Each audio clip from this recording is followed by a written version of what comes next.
Hello everyone. So in the last video we have seen how we can extend a parent class by a child class, or how we can inherit a parent class by a child class using the extends keyword, and how we can create the child class object, and even we can access the parent class uh, methods and variables, right?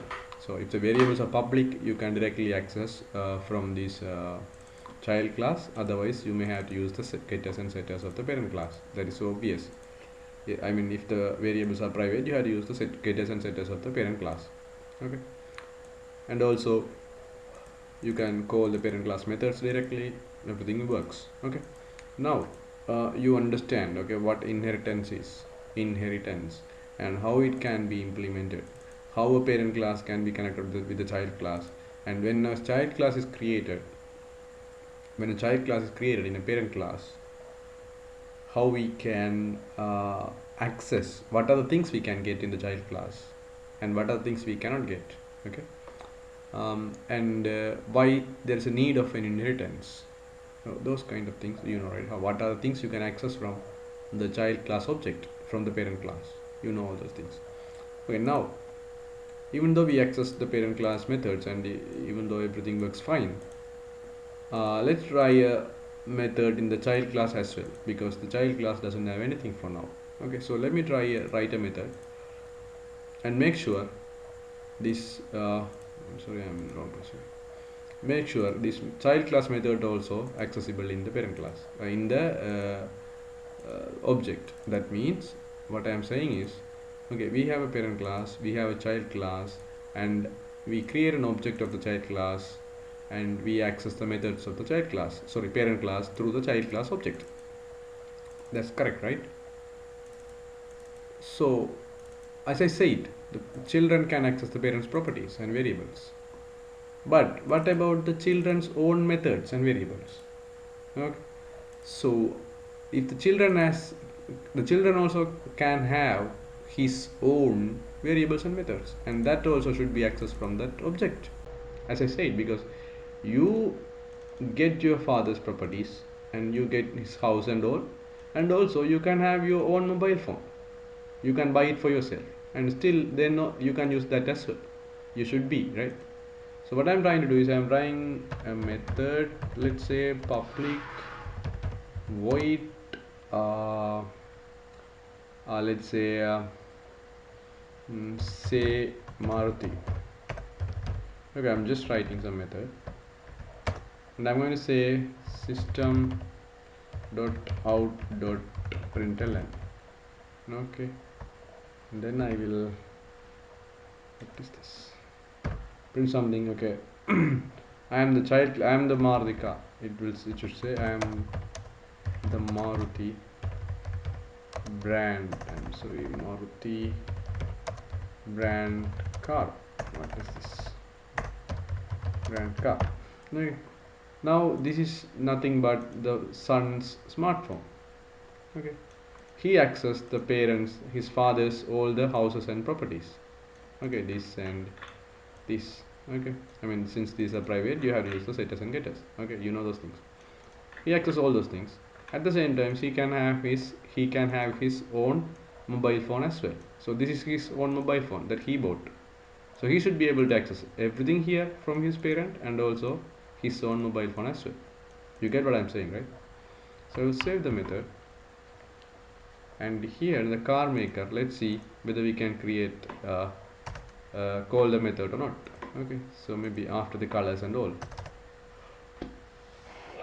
Since the system out println is here, the method, if I call the method, it should print the text, right? So I will say my Maruti dot, what is the method name? Say Maruti. Say, so it's there, right? When I type say Maruti, it's there. Let's run it and see.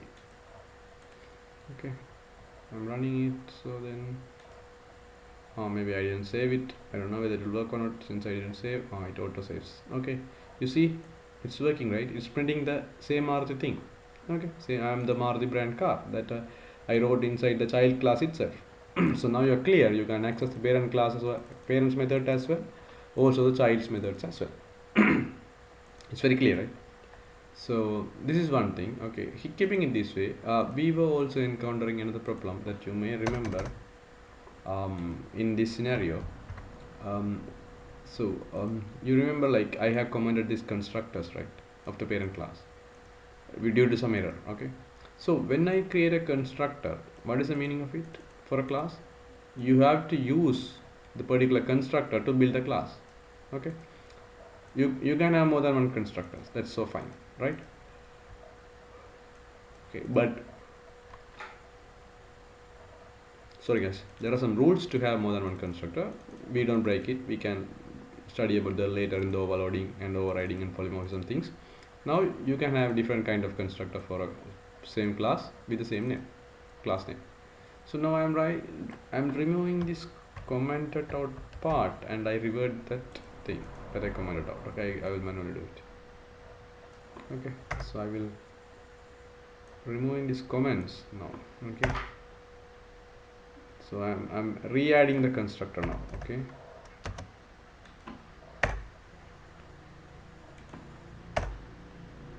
okay, okay, the constructor is back. Two constructors are back. Nice. Okay, and here format it properly. Here, okay, tab, okay, we are good, right? So we have two constructors. So since we have the constructors in the class, okay, in the car class, just think about the car class only. Since we have the constructor in the car class, when you are building a car, we have to use any of this constructor, right? We have to pass this color and wheels, or color and wheels and auto gear. We have to use any of these two constructors, right?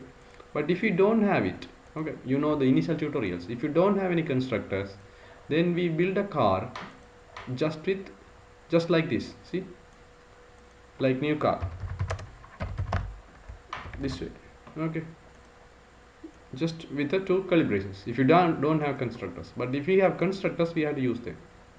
So I'm asking you, okay, let's hold on. Okay, so okay, yeah, so I'm asking you, can't we have all the options? Something like this. I should give the user the option to use these constructors, okay, and also to be able to build like this as well. Something like that, without constructor, new car. Okay, is there a possibility? There's a possibility. One thing is, like, if you don't have these constructors, obviously you should be able to create the object like this. But since you have these constructors, you have to use any of the constructor. So keeping this constructor, how we can do, make this also possible. All the options are possible. How to do? There's a way. You have to write an empty constructor. Okay, nothing but this. Okay, just remember this. This is a possibility. You can write an empty constructor like this. Just car, something like this, and that's all. Okay, so if you write like this, what happens is, I'm saying, okay, user can use this constructor to build a car. He can go for this, he can go for this, and also he can use simple typical normal way to build a car. But when he does like this color and wheels are unassigned. Okay, the string value will be with its default value, that means null. If you don't know, you can google what is the default value for string in Java, because you don't assign anything. Since you don't assign anything, if you are building like this, you don't assign any values to this color, wheel and auto gear, right? Only through these constructors only they can be assigned. So if you are using this empty constructor, these variables will have their own default values. So this color will have whatever the default value for a string variable. The wheels will have whatever the default value for the integer variable, and the boolean will have, auto gear will have whatever the default value for boolean variable. Okay, because you are not assigning anything, you are just making an option. The user can build like this also, the class. So now if you are building a car class, okay, something like that, car, my car is new car. Okay, it's totally valid. Okay, you see there's no errors. Okay, no errors. Okay, you get the point. I will continue in the next video, guys.